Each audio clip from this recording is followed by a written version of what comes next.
Welcome back to East Texas Now. You're watching the live streaming news service straight out of your East Texas newsroom. Now, we have been looking forward to April 8th for some time. We've had a lot of interviews about what we can expect, about people that have seen it in real life. But now I want to dive into the science behind what exactly goes into a solar eclipse. And to do that, we do have a NASA expert here. Please welcome to the East Texas Now desk, Dr. Gina DiBraccio. Thank you so much for joining us here this afternoon.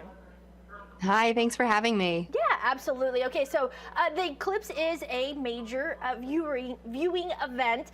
We're incredibly excited here in East Texas to be along that path of totality, specifically in Sulphur Springs, where we're going to get up to 4.5 minutes of that total darkness there. So how can viewers who are in that path of totality, like we are here in East Texas, get the most out of it?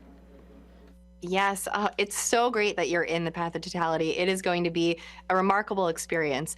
So to get the most of it, you really want to experience the partial eclipse up to totality and then totality itself. So during that partial eclipse, you're going to get those eclipse viewing glasses, wear them when it's the partial eclipse, but once totality hits, take them off and enjoy the experience. You're going to look up at the sky. You're going to see that hot upper atmosphere, the solar corona, with your own eyes, something that you can't see on a day-to-day basis. And also kind of take it in. Think about who's around you, who you're sharing that experience with too. It'll be really special.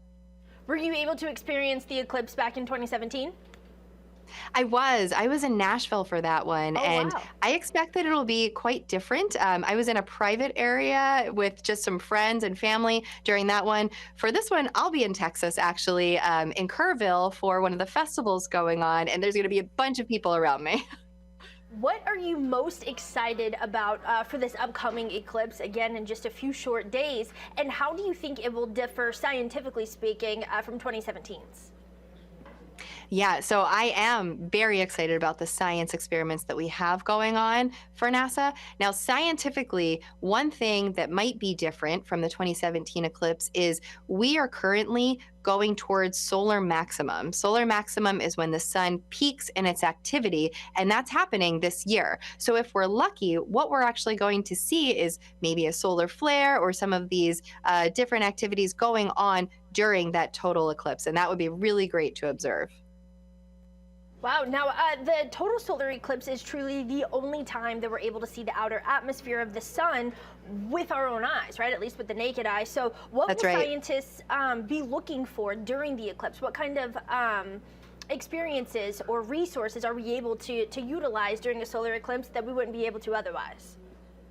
Sure. Well, with NASA, we have our WB-57 high altitude research jet that will actually be doing experiments during the eclipse. And that will be flying along the path of totality, imaging the solar corona so that we can understand how it's being heated to extreme temperatures, what the composition of the corona is, and just some of the general physics that we can't, understand on a day-to-day basis without doing these experiments.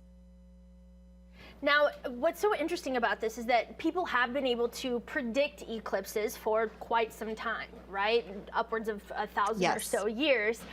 But a NASA mission has truly made those predictions even more precise, really dialed it in just in the last few years alone.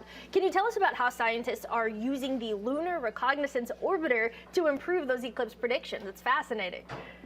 Yes, absolutely. So the Lunar Reconnaissance Orbiter mission, LRO, is really important for us at NASA because it's been mapping the surface of the moon. And so with craters and peaks and valleys, the moon is not smooth.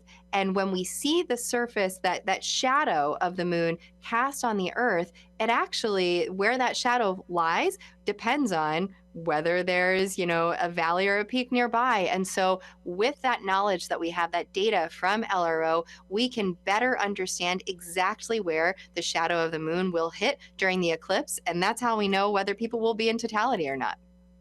Incredible. Now, like I said, this is going to give a lot of information that we're able to gather in order to kind of, for a variety of different topics, even life on other planets, right? So eclipses are actually a special type of transit. So how are these transits actually helping the scientists search for life on other planets? Right. Well, this is something that's used in astrophysics quite often, actually, is when exoplanets transit in front of their host star. Now, as that happens, we see the exoplanet cross in front of the star. We can get information about the planet itself, if it has an atmosphere, what the composition of the atmosphere is, how thick it is, and it helps us to really understand some of those characteristics of a planet that's in a completely different place in space. Now, we've also been following other behaviors of the sun. I know that actually been throwing out some really powerful bursts of radiation just over the last few weeks. Can you talk about kind of what that means and that the sun is kind of becoming more active? That's right. So we have the 11-year solar activity cycle where the sun goes from solar minimum, not much activity going on, to solar maximum. And we are on our way very close to solar maximum right now. So there's more solar flares, there's more coronal mass ejections. And when this happens, radiation is blasted out into space. Sometimes it's directed towards Earth, sometimes it's not. When it is, we have the Earth's magnetic field and the atmosphere that protects us, but we also have scientists doing research to take extra protective measures. Now, those charged particles and the radiation that come, they also generate the aurora that we have here on Earth. And so there's some very beautiful reminders of the space weather activity too. Definitely. So for those of us that can't necessarily make it out to see the eclipse and experience it full, whether they're not here in East Texas or maybe not in one of those specific cities on the path of totality there, where can they go to join the fun, celebrating the star, preparing for the upcoming eclipse, and just gathering more information ahead of time? Sure. You can visit go.nasa.gov/eclipse 2024, and that will be your resource for finding out all of the information about the eclipse. You can find our interactive map there, but you can also find a link to the broadcast, and then you'll see me there. Fantastic. Once again, Dr. Gina DiBraccio, the NASA Deputy Director of Heliophysics, thank you so much for joining us this afternoon here on East Texas Now, and let's all look up come 5 days from clear now. skies. Yeah.